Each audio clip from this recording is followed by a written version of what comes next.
Hello সবাইকে, আমার জি Bangla official চ্যানেলে স্বাগতম। আমি আশা করি সবার একটি দুর্দান্ত দিন কাটছে। শুরু করার আগে অনুগ্রহ করে চ্যানেলটি সাবস্ক্রাইব করুন এবং এই ভিডিওটি খুব লাইক। বৌমনি বলল, আমাদের এতদিনের সুখের সংসার তুমি এক নিমিষে ভেঙে দেবে সূর্য? কি বলছো এসব? তুমি বাড়ি ছেড়ে চলে যাবে কেন? বিয়ে হতে না হতেই কি সব রূপ চেঞ্জ হয়ে যাচ্ছে? সূর্যের মা বলল, আমি কিন্তু এটা মেনে নিতে পারলাম না সূর্য। সূর্যের বোন বলল, আমরা কি বেশি কিছু করে ফেলতেছি দাদাভাই? সূর্য বলল, যদি করার না হয় তার জন্য এই কথাগুলো বলতেছি। দেখ, যেতে কিন্তু আমিও চাইনি। আমার বাড়িতে যদি আমার পক্ষে অসম্মান করা হয় তাহলে তো আর আমার কিছু করার থাকবে না। আমার স্ত্রীর সম্মান রক্ষার দায়িত্ব কিন্তু আমারই, এবং সেটা কিন্তু আমারই কাজ। নীলু বলল, মা এবার আমি আমার কথাটা বলি।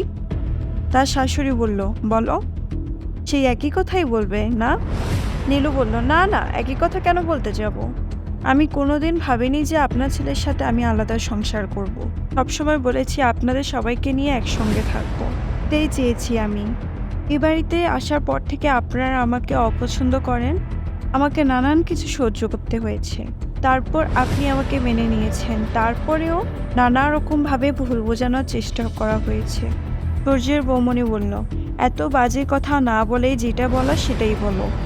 তুমি আমার কথাই বলতে চাইছো তো? নীলু বলল, তুমি প্রথম আমাকে মেনে নিতে পেরেছিলে তো? সূর্যের বৌমনি বলল, সত্যি কথা কি জানতে চাও? আমারও সবার মতো একরকম ধারণা ছিল। হঠাৎ করে তোমাদের বাড়ি থেকে তোমার দিদি তার বদলে তোমাকে আমাদের গাড়ি গুছিয়ে দিয়েছিল। হঠাৎ করে এগুলো হয়ে যাওয়ার কারণে আমাদের সবারই খারাপ লেগেছিল, আর সেটাই তো স্বাভাবিক নীলু। তোমাদের ঘাড়ে তো গোছানো হয়নি। নীলু বলল, যার ঘাড়ে গোছানো হয়েছে সে যদি ঘাট থেকে সবটা মেনে নিতে পারে তাহলে তোমাদের প্রবলেমটা কি? সূর্যের বৌমনি বলল, এই যে এই ভাবটা তো তখন তোমাদের মধ্যে ছিল না, এখন হঠাৎ করে সবকিছু বদলে গেছে। সূর্য বলল, দেখো বৌমনি, একটা মানুষের জীবনে সবকিছু তো আর সবসময় থাকে না।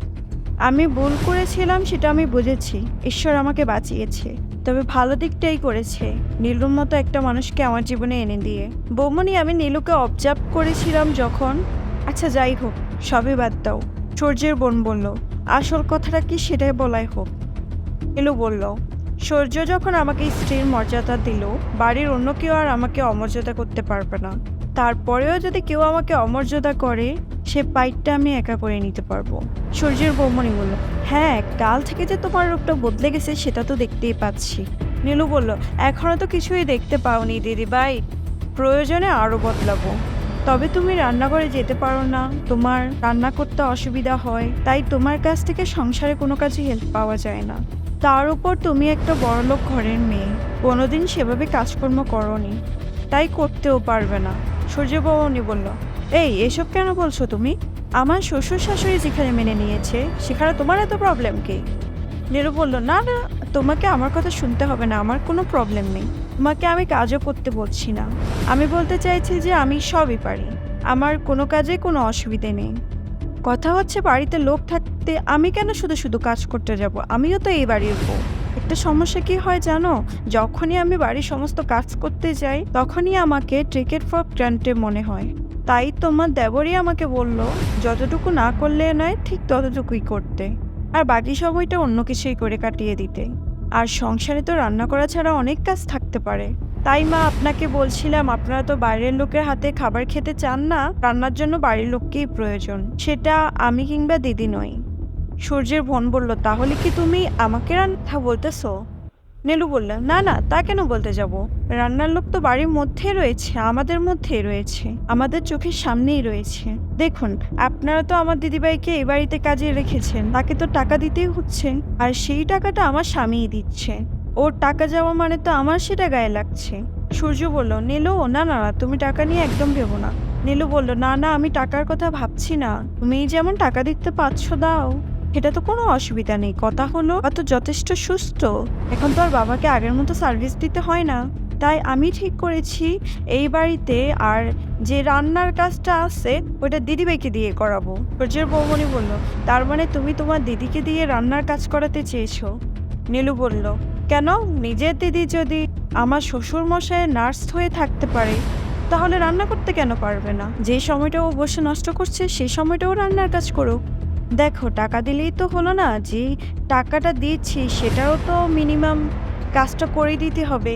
সূর্যের মা বলল, তোমার দিদি কি রাজি হবে? নীলু বলল, আমার তো মনে হয় দিদিভাই রাজি হবে, রাজি না হওয়ার তো কোনো কারণ নেই। টিয়াকে বলল, টিয়া তুমি একবার দিদিভাইকে ডেকে নিয়ে আসবা।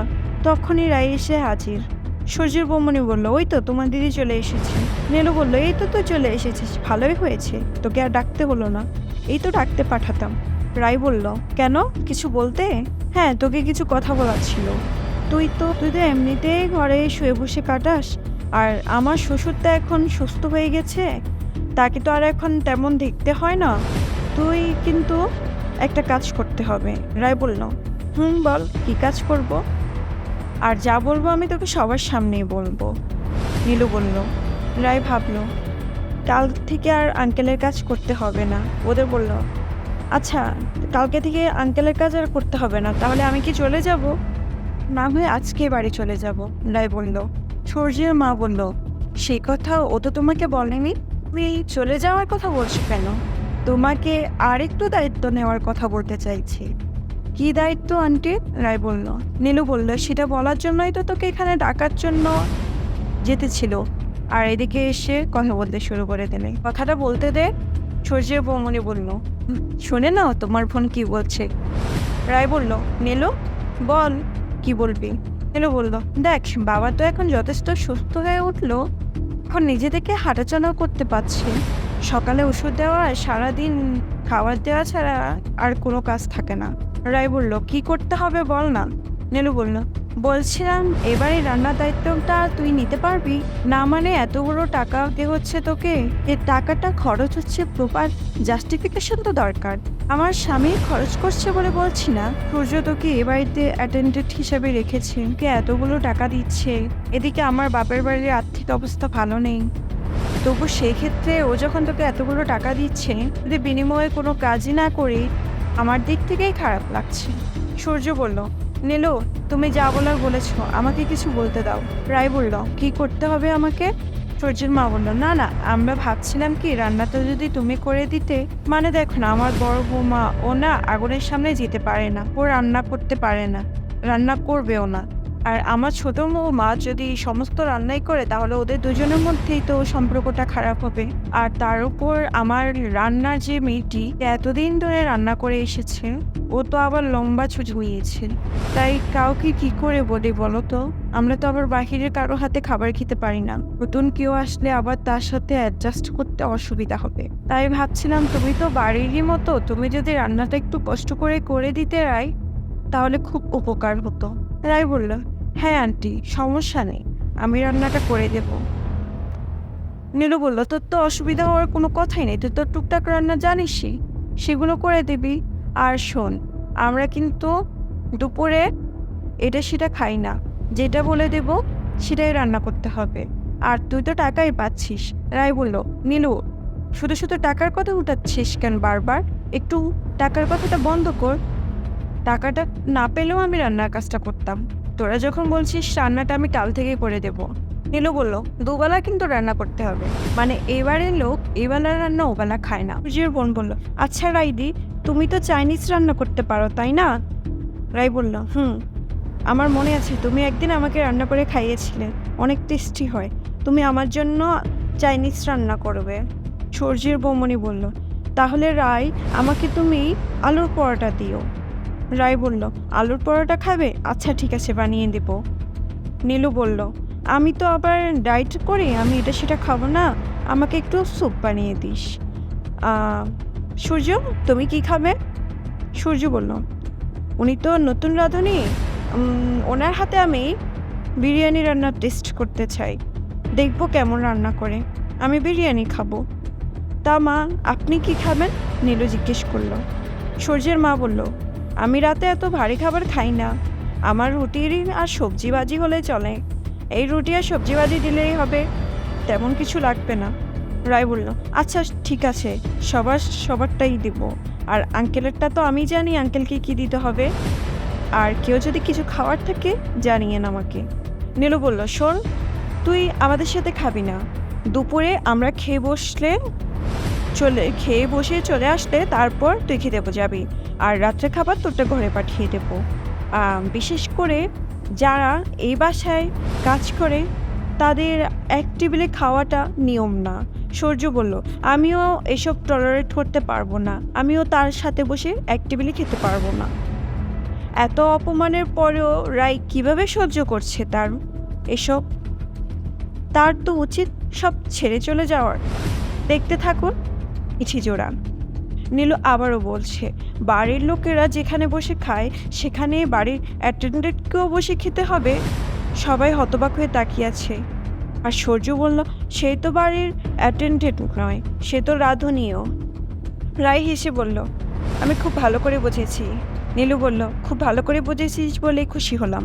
তাহলে কাল থেকে রান্নার দায়িত্বটা নিস, আমি তোকে রান্নাঘরে ভালোভাবে গাইড করে দেব। রাই বলল, ঠিক আছে বলেই চলে গেল। পরের দিন সকালে রাই রান্নাঘরে রান্না করতে লাগলো। তখন সূর্যের বৌমনি আসলো, বলল, রাই কি করছো তুমি? রাই বলল, এই তো সব রান্না শেষ, শুধু বিরিয়ানিটা রান্না করা বাকি আছে।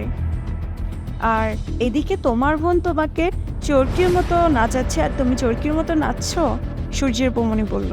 রায় বলল, চরকির মতো নাচানোর কি আছে, ও তো আমার বোনই, আর ছোট বোন যখন আবদার করেছে আবদার তো রাখবই। রায়ের বৌমনি বলল, এর আগে তো তুমি বাড়িতে কখনো কোনোদিন রান্না করতে না, তাহলে? আমি যতদূর শুনেছি তুমি বাহিরে অন্যান্য কাজে বেশি সময় দিতে, তাই না? রায় বলল, হ্যাঁ, কারণ রান্না করার তখন প্রয়োজন হতো না, আর আমি এমনিতেই রান্না পারি, বাবা তো খেতে ভালোবাসতেন, বাবার জন্য এটা সেটা বানাতাম, এখন না হয় এখানেই রান্না করলাম, সেটা তো একই হলো। সূর্যের বৌমনি বলল, তোমার বোন তোমাকে এই বাড়িতে রাঁধুনি বানিয়ে রাখতে চেয়েছে, তুমি কি বুঝতেছো না? এত অপমানের পরও তুমি কি চুপ করে আছো কেন রাই? রাঁধুনির কি আছে? রায় বলল, রাঁধুনি ভাবলে রাঁধুনি, যে রান্না করে সেই রাঁধুনি। দেখলে না, আমার দেবরের ব্রেনটা পুরো ওয়াশ করে দিয়েছে তোমার বোন, দেখলে না? সবার সামনে বললো যে আমি রাঁধুনির সাথে এক টেবিলে বসে খেতে পারবো না। ভুল তো কিছু বলেনি, আমি তো আর তোমাদের পরিবারের কেউ না, আমি অন্য কেউ হয়ে বাড়ির লোকের সাথে খাবার খাবো? এটা তো খারাপ দেখা যায় বৌমনি। আর রাঁধুনি যদি না হয়ে আমি, তাহলে তো এই বাড়ির অ্যাটেন্ডেন্ট না, আমি এই কাজটা করব, ওরা না বললেও আমি ওদের সাথে খেতাম না। কি হওয়ার কথা ছিল তোমার, আর শেষমেশ কি হয়ে গেলে? সূর্যের বৌমনি বলল, রাজরানী থেকে সোজা একদম চাকরানি বানিয়ে দিল তোমার বোন তোমাকে। আমাদের সবার সামনে নিল, তোমার সাথে কি ব্যবহারটা করেছে আমরা তো দেখছি। আমি বলি কি রাই, তুমি না এবার একটা ভালো প্ল্যান করো ওকে শায়েস্তা করার। রাই বলল, আমাকে কি দেখে তোমার এতদিন তাই মনে হয়েছে যে বোনকে শায়েস্তা করার জন্য প্ল্যান করব? তাহলে তুমি কি করবে রাই? এই অপমানগুলো চুপচাপ মুখ বুজে সহ্য করে যাবে?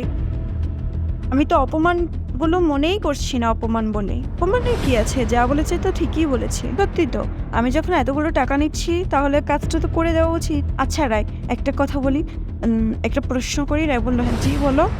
আচ্ছা, তোমার সাথে আমাদের বাড়ির কার সাথে সম্পর্ক রয়েছে এই কথাটা কি বলা যাবে? মনে মনে ভাবলো, কিছু তো না ভেবে একটা কথা বলে দিলাম, এখন কি উত্তর দিব তাকে? সূর্যের বৌমনিকে বলল যে না, সে তো এসব কিছু জানে না।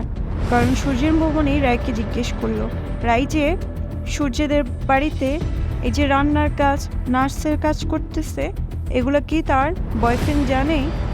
সূর্য বৌমনি বলল, কি হলো রাই, আমাকে বলো না। আমাকে তো বলতেই পারো, আমি তো তোমার দিদির মতো, আমি কাউকে কিছু বলবো না। বলছি সে কি করে? রাই বলছে এসব কথা এখন থাকুক না, না বেশি কিছু এখন এক্সপোজ করতে চাইছি না। সূর্য বৌমনি বলল, মিথ্যে কথা, সেই দিন তো তুমি বাড়ির সবার সামনে সব কিছু বলে দিলে, তো আজকে আমাকে বলতে এত প্রবলেম কি? পর আবার বলতেছো এক্সপোজ করতে চাইছো না। রায় বলল, আমার যেটুকু মনে হয়েছে বলো, আমি সেটুকুই বলেছি। এরপর সেখানে এসে উপস্থিত হলো নীলু। বলল, কিরে তোর রান্নার কি অবস্থা? সূর্য তো অফিস থেকে চলে এসে, যার তো ক্ষুধা লাগছে, আর কতক্ষণ? তুই যদি একা হাতে এত রান্না করতে না পারিস তাহলে তো আমাকে ডাকতে পারতিস। রায় বলল, আমি সব তৈরি করেই রেখেছি, এই তো আর ৮ ঘন্টা হবে, তারপর দিচ্ছি। নীলু বলল, আরও ৮ ঘন্টা? একা হাতে সব করছি তো নীলু। নীলু বলল, একা হাতে কেন করছিস? তুই কি আমাকে ডাকতে পারছিস না? রায় বলল, তোকে কিভাবে ডাকবো? সূর্যের বৌমনি পিছন থেকে বলল, তাই তো বলি, কে যে কখন রাজরানী থেকে কুটেকুরুনি হয়ে গেল, এই যে কখন কুটেকুরুনি থেকে রাজরানী হয়ে যায় বলাই যায় না, এই দুনিয়ায় সবই সম্ভব। নীলু বলল, কথাটা তুমি কাকে বলছো দিদি ভাই? সূর্য বৌমনি বলল, তোমাকে তো বলিনি, তোমার গায়ে লাগছে কেন? নীলু বলল, না না, এখানে দাঁড়িয়ে যখন কথাটা বলছো নিশ্চয়ই আমাদের মধ্যে কারোকে বলেছো। সুজীব অবাক হয়ে বলল, এটা কিন্তু আমারও বাড়ি নীলু, তাই এই বাড়ি যে কোনো জায়গায় দাঁড়িয়ে আমি যে কোনো কথা বলতে পারি, সেখানে তোমার নাক গলানোর কোনো মানে হয় না। নীলু বলল, আমার সাথে কম্পিটিশন করতে এসো না দিদিভাই, তাহলে কিন্তু এর ফল ভালো হবে না। চোখ রাখুন আমাদের জি বাংলা অফিসিয়াল চ্যানেলে। ধন্যবাদ। ভিডিওতে লাইক, কমেন্ট এবং চ্যানেলে সাবস্ক্রাইব করতে ভুলবেন না।